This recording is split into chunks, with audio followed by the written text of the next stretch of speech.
జగిత్యాల జిల్లా మల్యాల మండల కేంద్రంలోని కొత్త సురేష్ ఫంక్షన్ హాల్లో వాసవి ట్రస్ట్ జగిత్యాల వారి ఆధ్వర్యంలో జగిత్యాల జిల్లా ఆర్యవైశ్య ఉపాధ్యాయ ఉత్సవ్ 2025 కార్యక్రమంలో 200 మంది గురువులకు ఘనంగా సన్మానం చేశారు।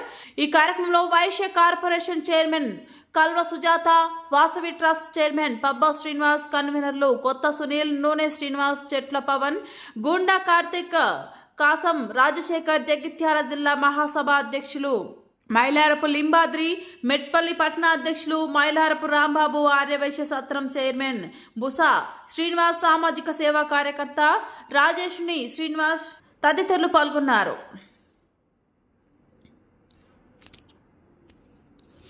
నిర్వహించబడుతున్నటువంటి 200 మంది గురువులకి సన్మాన మహోత్సవ కార్యక్రమం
నెక్స్ట్ ప్రోగ్రామ్ కమిటీ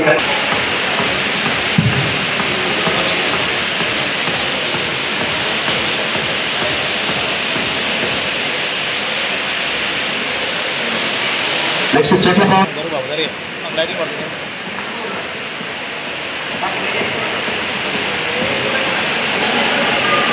కాసం రాజశేఖర్ ఉందా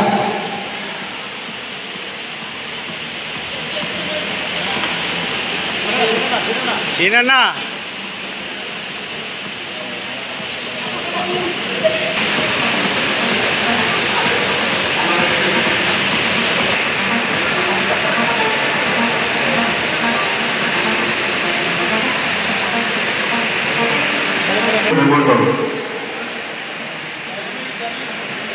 Jangan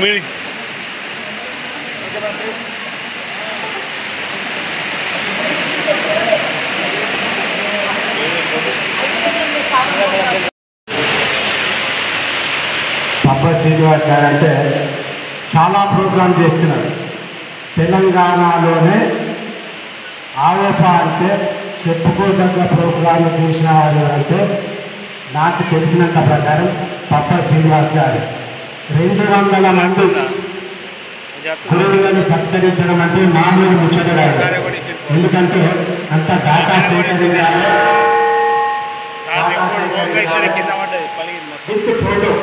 విత్ ఫోటోతోటి దాని మీద ఎంత కష్టం ఉంటుందనేది చేసిన వాళ్ళకి తెలుస్తాయి। ఎందుకంటే నేను 2-3 ప్రోగ్రాం చేసిన కాబట్టి నాకు కొంచెం తెలుసు। అతని గురించి ఎంత చెప్పినా తక్కువే। అతను ఆవరపాటు ఒక వజ్రం అని చెప్పచ్చు। నాకు 2 నిమిషాలు టైం ఇచ్చేది, 1.5 నిమిషాలకైనా కథం చేస్తున్నా। Thank you. పోలీస్ మెడల్ వచ్చింది। సభను ఉద్దేశించి మాట్లాడాల్సిన ఊటూరు నవీన్ గారిని 2 నిమిషాలు 1 నిమిషం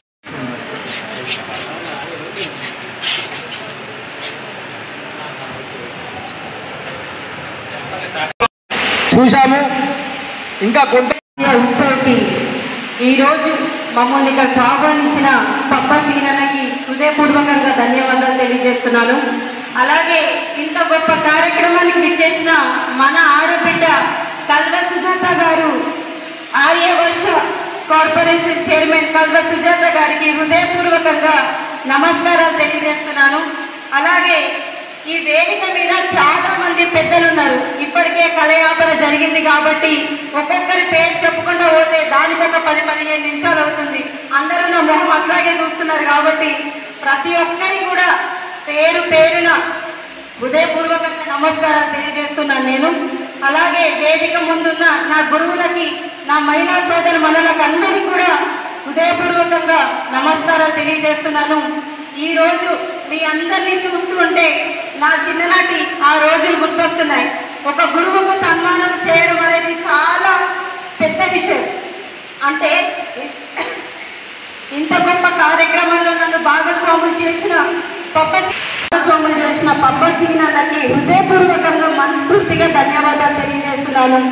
ఎందుకనంటే ఒక రాయిని చెక్కుతే శిల్పిగా మారినట్టు ఒక మూర్ఖునికి విద్య నేర్పిస్తే ఎంత గొప్పవాడు అవుతాడు. కాబట్టి మన అలాంటి ఒక ఘనత గురువు గారికి దక్కుతుంది. కాబట్టి ఇంత మంచి గురువుల్ని ఆ భగవంతుడు మనకి ప్రసాదించినందుకు, మనకు విద్య నేర్పిన ప్రతి ఒక్క గురువుకి ఎప్పటికీ జీవితకాలం మనకి ఇంత గొప్ప సంస్కారం నేర్పించడం తల్లిదండ్రుల తర్వాత ఆ గురువుకు మాత్రమే సాధ్యమవుతుంది. కాబట్టి మరి ప్రతి ఒక్క గురువుకి పాదాభివందనాలు చేసుకుంటున్నాను ఈ సందర్భంగా నేను. అలాగే ఇంకొక విషయం చెప్పాలి.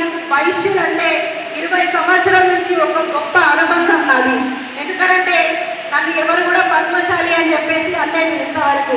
ప్రతి ఒక్కరు వైశ్యురాలే అని చెప్పేసి అన్నారు తప్ప ఎవరు ఈ అమ్మాయి పద్మశాలి అని చెప్పేసి అనలేరు. ఎందుకంటే నా ఆకారం అట్లా ఉంటుంది కాబట్టి ఎవరైనా కానీ పద్మశాలి అని అనలేరు, వైశ్య అమ్మాయి అన్నారు. అందుకని 20 సంవత్సరాల నుంచి నాకు నేనుగా నేను పద్మశాలి అని చెప్పుకోవడమే తప్ప ఎవరు కూడా దాన్ని ఒప్పుకోరు. సో అలాగే మీ అందరితోటి రక్త సంబంధం లేకపోయినా ఆ దేవుడు ఇచ్చిన బంధం ఎప్పటికీ ఇలాగే ఉంటుంది. కాబట్టి మరి ఖచ్చితంగా నేను ఇంకొక విషయం చెప్పాలి. మరి పద్మశాలి అంటే పోగు ముడేస్తేనే గొప్పవాడు అవుతాడు, మనకి బట్టలు తయారవుతాయి. కాబట్టి మరి వైశ్యులు ఆనాడు ఒక 30-40 సంవత్సరాల క్రితం పావున పోగేస్తేనే ఈరోజు ఇంత గొప్ప స్థాయిలో ఉన్నారని చెప్పేసి ఈ సందర్భంగా నేను తెలియజేస్తున్నాను.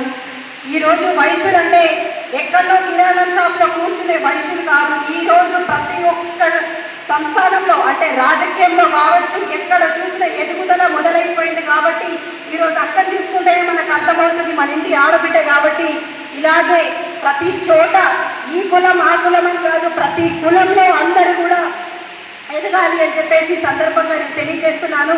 ఎందుకనంటే ఈరోజు ఒక మహిళగా నాకు ఈ అవకాశం వచ్చింది, అక్క కూడా మహిళగా ఈ అవకాశం వచ్చింది. కాబట్టి ప్రతి ఇంట్లో ఒక పురుషుడు అనేవాడు ఉండి ఆ మహిళను ప్రోత్సహించలే ఆ మహిళ ఇంతవరకు రాగలుగుతుందని చెప్పేసి సందర్భంగా నేను తెలియజేస్తున్నాను. మరి ఇలాగే గురువులు మనకు నేర్పిన ఈ సంస్కారాన్ని మన ప్రతి ఒక్కరికి పంచాలి.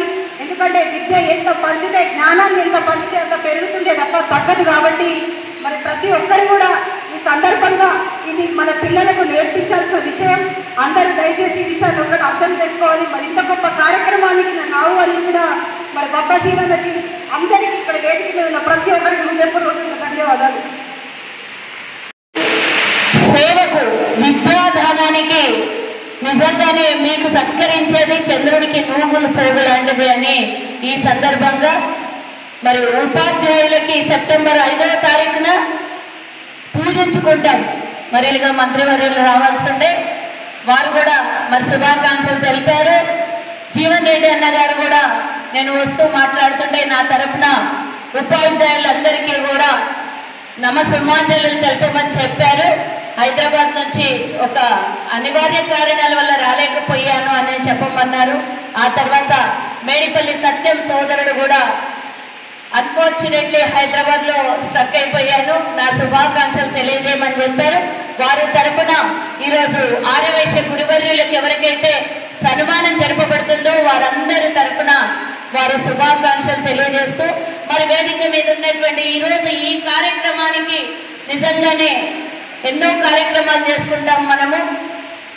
అన్నిటికన్నా గొప్పదైనటువంటి గురు పూజ మహోత్సవం విద్య లేనిదే అసలు ప్రపంచం కొనసాగదు అని అంటే ఎక్కడ కూడా లేదు. ఈరోజు ఉన్నత స్థానానికి వెళ్ళి ఆ స్థానంలో ఎవరు ఏ స్థాయిలో ఉన్నా కూడా, శాస్త్రవేత్త ఉన్నా, ఐటీ రంగంలో దిగ్గజం ఉన్నా కానీ గురువు అనేవాడు ఈరోజు ప్రపంచాన్ని చూపించి విద్యార్థులకు రాజశేఖర్ గారు అలాగే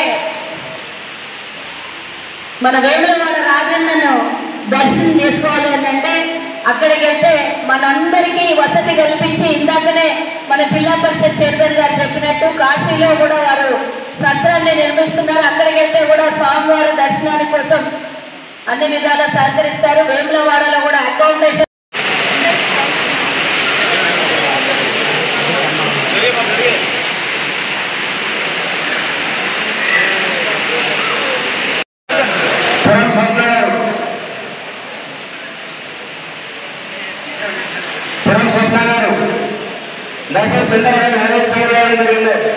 దయచేసి పేరు వేదిక రావాల్సిన సంఘాలను ఆహ్వానిస్తున్నాం.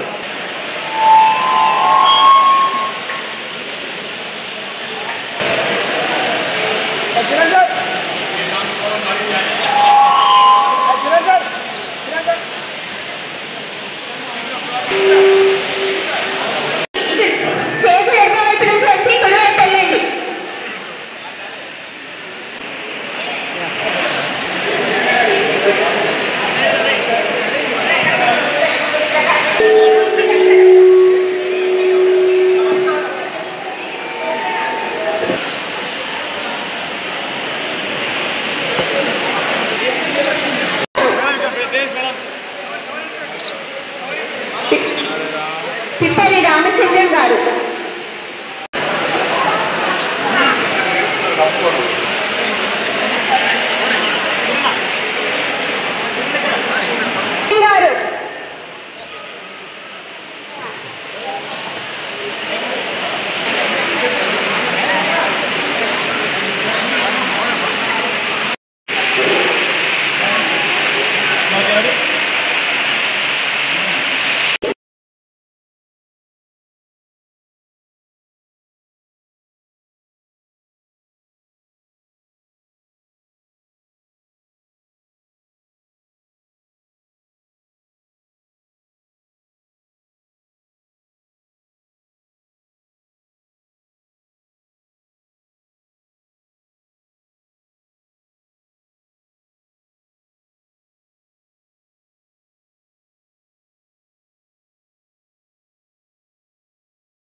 కాలం బాధలతో చస్తావు ఎగిరెగిరి పడతావు నిర్వాగరా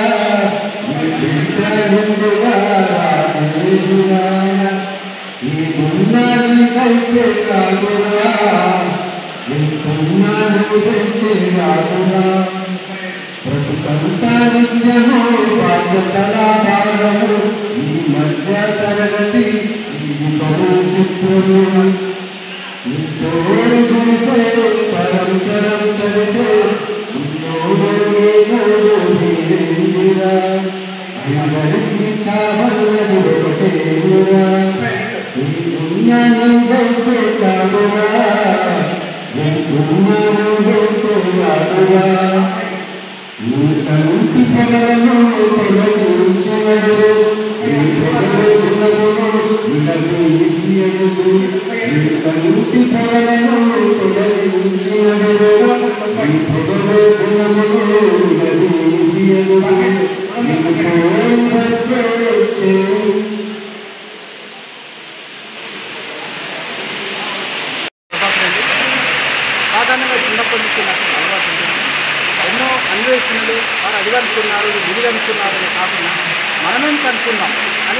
చాలా జిజ్ఞాసగా ఉండేది. టీవీ సీరియల్ చూస్తూ ఉంటే అమూల్ శ్రమిలో ప్రోగ్రామ్ వచ్చింది, రేణుగా సహాయం అర్థమైంది. అందులో డిఫరెంట్ ఆర్ట్స్ని ప్రజెంట్ చేస్తారు. అంటే ఎవరైనా ఒక కొత్త కళను రూపొందించినట్టయితే వారికి ప్రపంచవ్యాప్తంగా గుర్తింపు వస్తుంది. నాకు అదే ఇన్స్పిరేషన్ అవుతుంది. నేను ఒక కళను అనుకరణ చేయకుండా నేను ఒక కళను కనిపెట్టాలనుకుంటాను. దాని ఇన్స్పిరేషన్ పదాలలోని అక్షరాలు. వివేకానంద స్వామి అంటే సాధారణంగా మనం చేతి వేళ్ళని వస్తాం, కానీ 18 అక్షరాలను ఇంగ్లీష్లో చెప్పేస్తాం. అంటే ఏ పదములోనైనా, చిన్న వాక్యంలోనైనా, ఒక పాటలోనైనా అక్షరాలను చేతి వేళ్ళ ద్వారా కాకుండా, మనం రాసి కాకుండా మౌఖికంగా చెప్పేటువంటి ప్రక్రియ అక్షరగణితం. ఈ అక్షరగణితాన్ని రూపొందించడం జరిగింది. కానీ ఎవరైనా, నేను ఎందుకంటే ప్రభుత్వ ఉపాధ్యాయులుగా పనిచేస్తూ ఉన్నాను, ఎవరైనా ఏదో స్కూల్లో కానీ ఇక్కడ కానీ ఇన్స్పిరేషన్గా మ్యాథమెటిక్స్ ఇన్స్పిరేషన్గా కనుక ఇచ్చినట్లయితే స్వతహాగా రావడానికి థ్యాంక్ యూ సార్.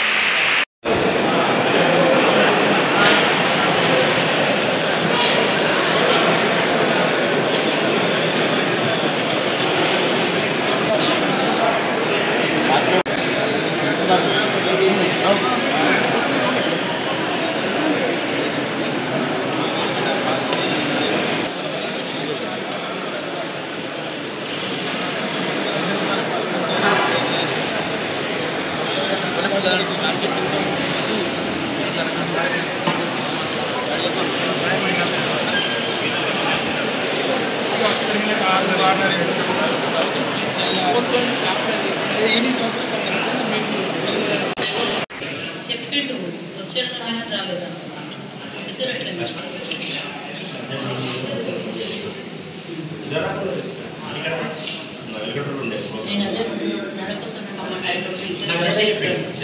నేను అదే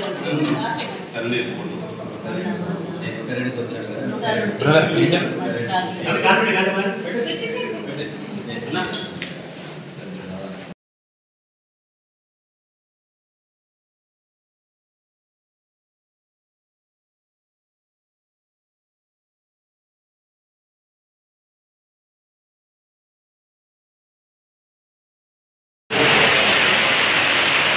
పప్ప శ్రీనివాస్ గారు అంటే చాలా ప్రోగ్రాం చేస్తున్నారు. తెలంగాణలోనే ఆవేప అంటే చెప్పుకోదగ్గ ప్రోగ్రాంలు చేసిన వారు అంటే నాకు తెలిసినంత ప్రకారం పప్ప శ్రీనివాస్ గారు. 200 మంది గురువులను సత్కరించడం అంటే మామూలు ముచ్చట కాదు. ఎందుకంటే అంత డేటా సేకరించాలి,